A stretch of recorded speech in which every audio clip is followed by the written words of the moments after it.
Hi friends, welcome back to Siri kitchen. ఈరోజు మన recipe egg masala curry. ఇది స్పైసీగా టేస్టీగా ఉంటుంది.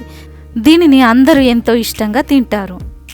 దీనిని ఎవరైనా ఈజీగా తయారు చేసుకోవచ్చు. ఇప్పుడు ఎగ్ మసాలా కర్రీ తయారీ విధానం తెలుసుకుందాం.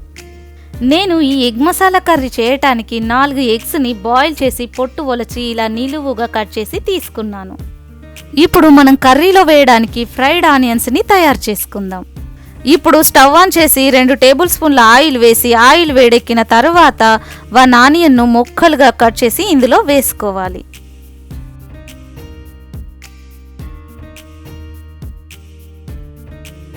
చూడండి, ఆనియన్స్ ఇలా లైట్ గోల్డెన్ బ్రౌన్ కలర్లోకి వచ్చే వరకు ఫ్రై చేసుకొని ఒక బౌల్లో వేసి పక్కన పెట్టి చల్లార్చుకోవాలి.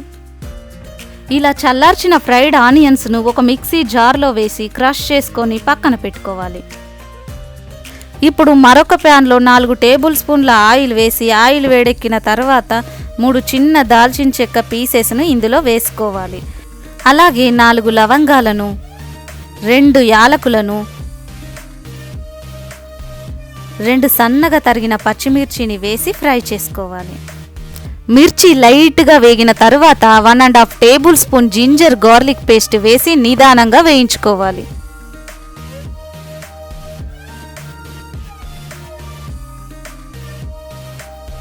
చూడండి, పేస్ట్ ఇలా వేగిన తర్వాత 1/2 టీ స్పూన్ పసుపును యాడ్ చేసుకోవాలి. ఇప్పుడు ఒక రెబ్బ కరివేపాకును కూడా వేసి వేయించుకోవాలి. దీనిలోనే సన్నగా తరిగిన 1 కప్పు టమాటాలను వేసి కలుపుకొని మెత్తగా ఉడికించుకోవాలి. ఈ విధంగా టమాటాలు ఆయిల్లో మెత్తగా ఉడికిన తర్వాత 1/2 టీ స్పూన్ జీలకర్ర పొడిని, 1 టీ స్పూన్ ధనియాల పొడిని, 1 టేబుల్ స్పూన్ కారపొడిని వేసి కలుపుకోవాలి.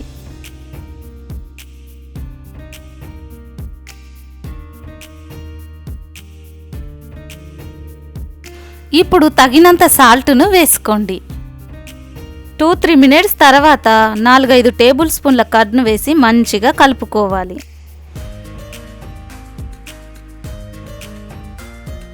ఇప్పుడు ముందుగా ఫ్రై చేసి క్రష్ చేసి పెట్టిన ఆనియన్ పేస్ట్ను ఇందులో వేసుకొని కలుపుకోవాలి.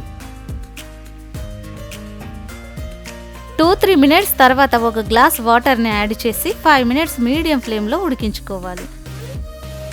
దీనికి 1/2 టీ స్పూన్ గరం మసాలాను వేసి కలుపుకోండి. ఇప్పుడు మనం దీనిలో కొంచెం కొత్తిమీరను వేసుకుందాం.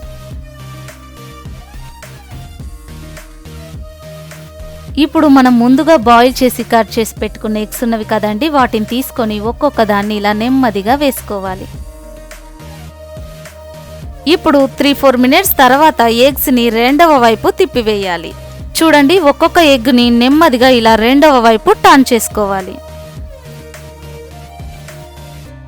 చూడండి, ఇలా టర్న్ చేసుకున్న తర్వాత 2-3 మినిట్స్ ఉడికించి స్టవ్ ఆఫ్ చేసుకోవాలి. ఇంతే, చూస్తేనే తినాలనిపించే ఎగ్ మసాలా కర్రీ రెడీ. ఇప్పుడు దీనిని ఒక సర్వింగ్ బౌల్లోకి తీసుకొని సర్వ్ చేసుకోవాలి. మీకు ఈ రెసిపీ నచ్చిందా? నచ్చినట్లయితే మీరు కూడా ట్రై చేయండి. అలాగే మీకు ఎలా కుదిరిందో నాకు కామెంట్ చేయండి. అలాగే ఈ వీడియోని లైక్ చేయండి, షేర్ చేయండి. మరిన్ని వీడియోస్ కోసం నా ఛానల్ని తప్పకుండా సబ్స్క్రైబ్ చేయండి.